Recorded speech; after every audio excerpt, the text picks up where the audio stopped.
അപ്പോൾ ഈ ഒരു വീഡിയോ ഇടാൻ കാരണം പലവരും എൻ്റെ ചാനലിനകത്ത് അല്ലെങ്കിൽ എന്നെ വ്യക്തിപരമായിട്ട് പറഞ്ഞ് നിൻ്റെ ചാനലിനകത്ത് ഇടുന്ന വീഡിയോകൾ ഞങ്ങൾക്ക് വലുതാക്കി കാണാൻ പറ്റുന്നില്ലെന്ന്. അപ്പം എൻ്റെ ചാനലിൻ്റെ പേര് ഐക്കുഴിക്കാരനാണ്. 55 സബ്സ്ക്രൈബറായി 55 ഐക്കുഴിക്കാരൻ. ഇതാണ് ഐക്കുഴിക്കാരനുള്ള സ്പെല്ലിങ്.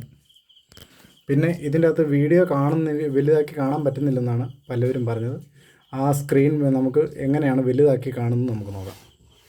അപ്പം ഇതിപ്പം പ്ലേ ചെയ്യേണ്ട ഏത് വീഡിയോ ആണോ അതെടുക്കുക. അപ്പം ഇതിന് ഈ പ്ലേ ചെയ്യേണ്ട വീഡിയോ ഇങ്ങനെ ഡ്രാഗ് ചെയ്യുക മുകളിലോട്ട് ഡ്രാഗ് ചെയ്ത് കഴിയുമ്പോൾ ഇതുപോലെ സ്ക്രീൻ ചരിഞ്ഞു വരും. ഈ സ്ക്രീൻ ചരിഞ്ഞു വരുന്ന സമയത്ത് ഇത് നമ്മൾ ചിലവർക്കറിയാം, അറിയത്തില്ലാത്തവർക്ക് വേണ്ടി പറഞ്ഞു തരാം. നമ്മളിങ്ങനെ സൂം ചെയ്യണം. ഇപ്പോൾ ഈ ഒരു എൻഡിൽ നിന്ന് ഈ എൻഡ് വരെയുള്ള ഡിസ്പ്ലേയിലെ ചിലത് കാണാൻ പറ്റുള്ളൂ. അപ്പം ഇത് വലുതാക്കി കാണിക്കുന്നത് എങ്ങനെയാണെന്ന് ചോദിച്ചു കഴിഞ്ഞാൽ ഇങ്ങനെ സൂം ചെയ്താൽ മതി. സൂം ചെയ്ത് കഴിയുമ്പോൾ വലുതായിട്ട് വരും. സ്ക്രീൻ വലിപ്പമുള്ളത് വരും. സ്ക്രീൻ വലിപ്പമുള്ളത് വരും. ഏറ്റവും വലിപ്പം വേണമെങ്കിൽ അങ്ങനെ ചെയ്യാം. ഇങ്ങനെ സൂം ചെയ്താൽ മതി. സൂം ചെയ്യുന്നതിനനുസരിച്ച് സ്ക്രീൻ എല്ലാം വലുതാവും.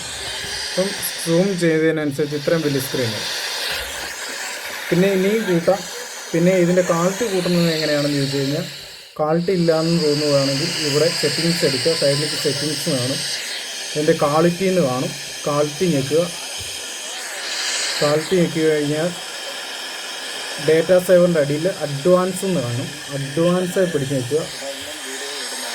ഇവിടെ അതിൻ്റെ ഇത് എഴുതിയിരിക്കും 720 360. ഇത് ഇപ്പം നമ്മുടെ നെറ്റ് എങ്ങനെയാണോ അതുപോലെ ഇരിക്കും.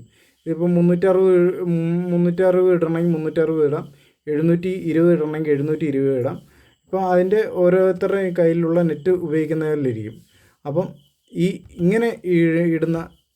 ഇങ്ങനെ ചെയ്ത് കഴിഞ്ഞാൽ വലിയ സ്ക്രീനായിട്ട് കാണാൻ പറ്റും. അപ്പം വീണ്ടും ഞാൻ പറയുന്നത് ഐക്കുഴിക്കാരൻ എന്നുള്ള ചാനൽ സബ്സ്ക്രൈബ് ചെയ്യുക. തുടർന്നുള്ള വീഡിയോകൾ കാണാൻ വേണ്ടി നിങ്ങൾ ബെൽ ബട്ടൺ അമർത്തുക, ഓൾ അടിക്കുക. അപ്പോൾ തുടർന്ന് ഞാനിടുന്ന വീഡിയോകൾ വീണ്ടും നിങ്ങൾക്ക് കാണാൻ പറ്റും. ഞാൻ എപ്പോൾ ഇടുന്നോ ആ സമയം തന്നെ നിങ്ങളുടെ കൈകളിലെത്താൻ വരും. അപ്പം തുടർന്നും നിങ്ങളുടെ സഹകരണം പ്രതീക്ഷിക്കുന്നു. അപ്പോൾ ഈ ചെറിയൊരു വീഡിയോ നിങ്ങൾക്ക് ഉപകാരപ്രദമായെന്ന് ഞാൻ വിശ്വസിക്കുന്നു. അപ്പോൾ അടുത്ത വീഡിയോ ആയിട്ട് കാണാം.